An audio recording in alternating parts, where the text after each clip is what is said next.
Hello and welcome to another edition of UFO Video Addicts. Let me give you a preview of what I got coming up in this video.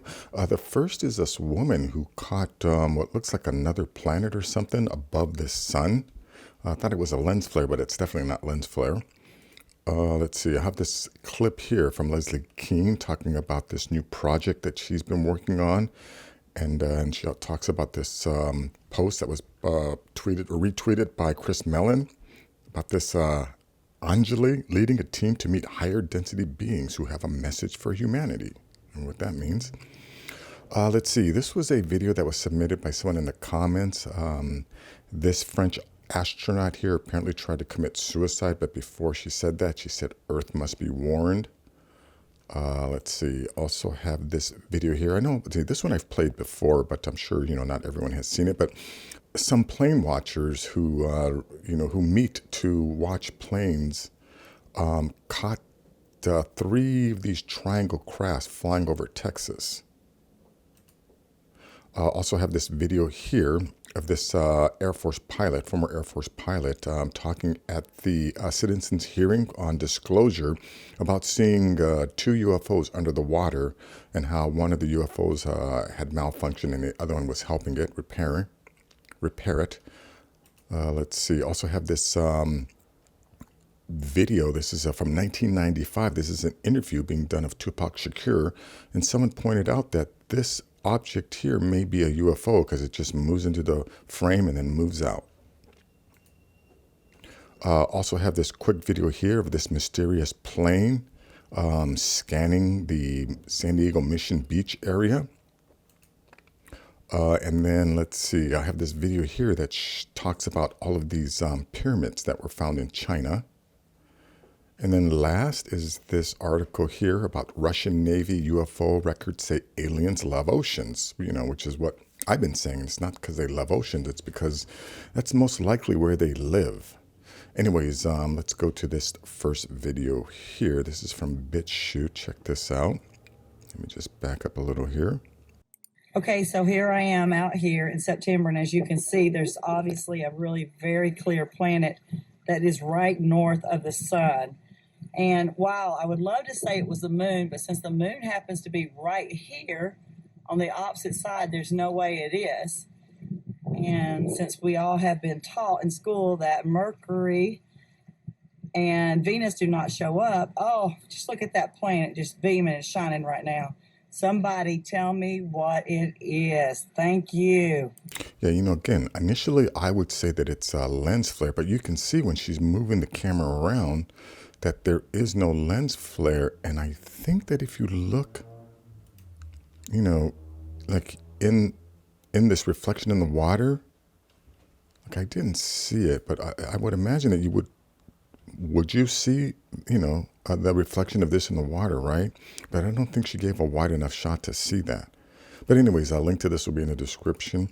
Let's go to this tweet here. Yeah, this is from Kean. She tweeted this the other day. I've been away for about 2 weeks on a new project. I can't say what it is yet.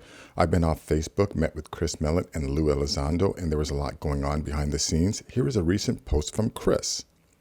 And we check out this post here, and it's from this person named Anjali. And she says, leading a team to meet higher density beings who have a message for humanity. Remember who you are, why you are here. Prepare for the unveiling through contact. So, yeah, maybe something is going to happen. There is going to be some type of reveal. But again, notice she didn't say disclosure. Because you know what? All you Charlie Browns out there who are still waiting for disclosure is happening right now.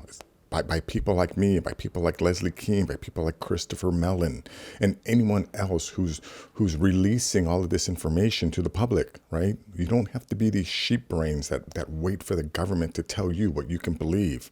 Just use common sense, logic, critical thinking, and deductive reasoning, and you can come to your own conclusions. You don't have to wait for the government. But anyways, this video here was submitted by someone in the comments, and apparently this French astronaut here, after she came back from a trip in space, claimed that Earth must be warned. She worked on the effects of space on the human body. But let me just play a little bit of this. Be forcefully restrained after screaming, "Earth must be warned," prior to her falling into a coma from a reported overdose of sleeping pills in an apparent attempt at suicide. Of Dr. Hainera's suicide attempt we can read from French media sources. The first French woman in space has been hospitalized after she tried to take her own life, according to published reports. Claudie Hainera, 51, was hospitalized after she tried to commit suicide, an unidentified French government source told Agence France Presse. Another source told AFP that Hainera overdosed on pills. Hainera, a rheumatologist, flew to the Mir space station as an astronaut in 1996 and to the International... Anyway, this thing just goes on, talks about her, what she did in NASA and things like that. But apparently, she believes in Zecharia Sitchin's conclusions. Let me jump to that right here. Check this out. Since her return from space, she had become convinced that our Earth had been visited in our historical past by ancient astronauts who had not only had colonized our planet but had genetically engineered the then existing semi-human life forms into our present-day human race. Dr. Hainera's beliefs mirror those of the prominent Israeli writer and researcher Zecharia Sitchin, who, it is reported, attributes the creation of the ancient Sumerian culture to the Anunnaki, or Nephilim, a race of aliens from a planet he calls Nibiru, which he believes to be in an elongated, elliptical orbit in the Earth's own solar system. Sitchin asserts that Sumerian mythology reflects this view, though his speculations are entirely discounted by mainstream scientists. Yeah, the same mainstream scientists who have been wrong about everything else. Meanwhile, these people 5,000 years ago had the presence of mind and ingenuity to write on walls so that they could communicate to us 5,000 years later. Anyways, this link to this will be in the description. Check it out. Let's see. This video here is about these guys here who meet up regularly to watch planes and identify planes taking off. And let me just play what they had to say here. A group that might be called the Interceptor Club watches everything military that flies over. But back in March, they spotted 3 craft they'd never seen before, about 6 miles up. We had captured something completely unique. A triangle, like a stealth bomber, but not a stealth bomber. The back edge was flat, like a Dorito. It wasn't jagged. A few weeks later, the same shape was snapped by another spotter in Kansas. This is when we first saw it, flying in formation from the back side of the airport. Steve Douglas is something between an aircraft enthusiast and a fanatic. He's sitting in what he jokingly calls KitchCom, a nook of his kitchen crammed with electronic gear to monitor aircraft traffic. He's got a special antenna to pick up satellite transmissions. On this side, it's high-tech and wires and NORAD. On that side is blenders and microwave ovens and dishwashers and food. On the day the mystery planes were spotted, Douglas recorded air traffic controllers giving the aircraft a clear lane through the sky. The Air Force confirms nothing. Hear that? It definitely has to be military craft if, air traffic controllers are giving them clearance to pass through the skies. Anyways, a link to this story will be in the description. Let's go to this video here. Yeah, now this guy talks about seeing these alien crafts underwater, apparently repairing another alien craft. Let me just play a little bit of this. Down there were 2 UFOs parked side by side, but I couldn't see anyone around either one of them. Then a little later, someone moved one of the UFO occupants, and I guess go ahead and call them what they are, the alien, moved over to the side and came into my line of sight. Very soon after that, he came out of the water going approximately 100 miles an hour. As soon as he broke the surface of the water, he increased his speed to approximately 2,500 miles an hour and quickly went out of sight. He was gone for about 15 or 20 minutes. He came right back, when it slowed down very much, went in the water again at about 100 miles an hour, went on down and he and the other one, you could see them working on the UFOs. after about approximately 2 hours of apparently performing maintenance on the UFOs, the two of them took off together again. When it left the water at about 100 miles an hour, immediately accelerated to well over 2,500 miles an hour, going virtually straight up and disappeared. Yeah, see, they're going out into space, but they're always coming back here to their home, this planet Earth, that we share. Anyways, let's go to this next link here. Yeah, now I heard someone talk about this on Reddit. I went and found the video. But yeah, you see this object here? This thing just comes into frame and then disappears. So let me just back up just a second and check this out.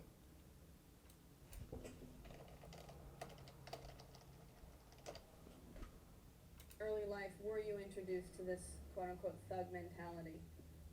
When I was out there by myself, with nowhere to stay and no money. Which city? And In California? bits of it was involved. Yeah, look at that. Pieces of it. And then it disappears. Let me play that again.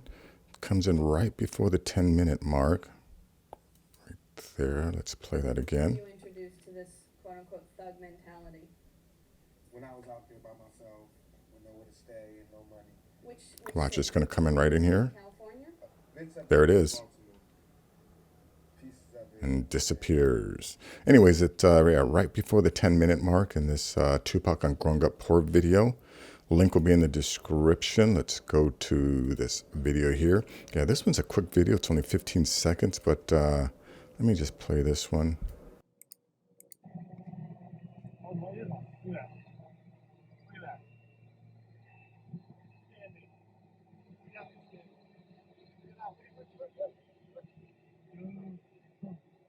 What the? That could just be a company, digitally scanning the city or something like that. It might not be necessarily anything mysterious. But anyways, link will be in the description. Let's go to this video here.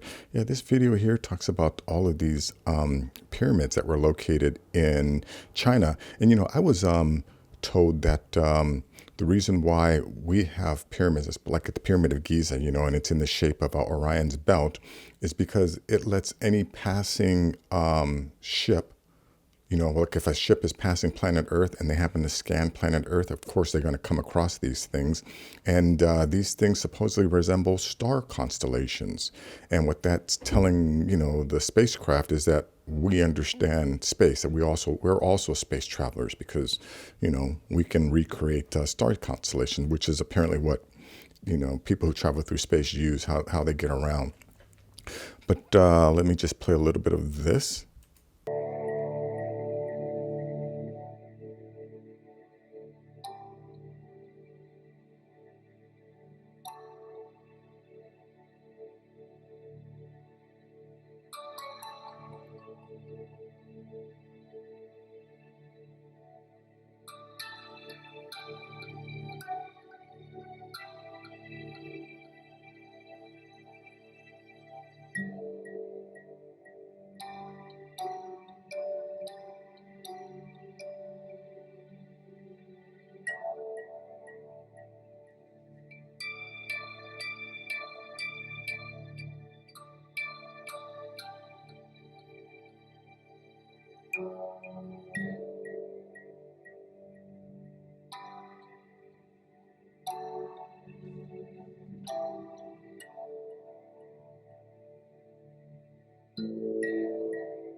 Wow, look at that. Yeah, you can definitely see this is a four-sided pyramid. Anyways, the link to this will be in the description. Let me go to this last article here. Russian Navy UFO records say aliens love oceans. The Russian Navy has declassified its records of encounters with unidentified objects technologically surpassing anything humanity ever built, reports Slobodanya Pressa news website. I'm not sure if I said that properly. The records dating back to Soviet times were compiled by a special Navy group collecting reports of unexplained incidents delivered by submarines and military ships. The group was headed by Deputy Navy Commander Admiral Nikolai Smirnov, and the documents reveal numerous cases of possible UFO encounters, the website says. Vladimir Azhaza, former Navy officer and a famous Russian UFO researcher, says the materials are of great value. 50% of UFO encounters are connected with oceans, 15 more with lakes, so UFOs tend to stick to the water, he said. On one occasion, a nuclear submarine, which was on a combat mission in the Pacific Ocean, detected 6 unknown objects. After the crew failed to leave behind their pursuers by maneuvering, the captain ordered to surface. The objects followed suit, took to the air, and flew away. Many mysterious events happen in the region of Bermuda Triangle, recalls retired submarine commander Rear Admiral Yuri Bekatev. Instruments malfunctioned with no apparent reason or detected strong interferences. The former Navy officer says this could be deliberate disruptions by UFOs. Yeah, I think that's could be what it is. There are definitely areas on planet Earth that we're not supposed to go to. And, based on that, heard the story with Mr. Ballin about these gold diggers going into certain areas into Canada, and they keep ending up finding these people dead with their heads missing. So, yeah, I think it's obvious to me that there are other species, that live on the outskirts of the regions where we can survive, these, species of Bigfoots. And there has to be other things out there that would just baffle or force people to rearrange or reevaluate their belief system or their worldviews. Because I know it happened for me, when I seen some of these things. But anyways, that is going to be it for this video. If you like things like this, please give this video a thumbs up. Please share this video. And if you're new to the channel, please subscribe. I'll have more things like this. Take care.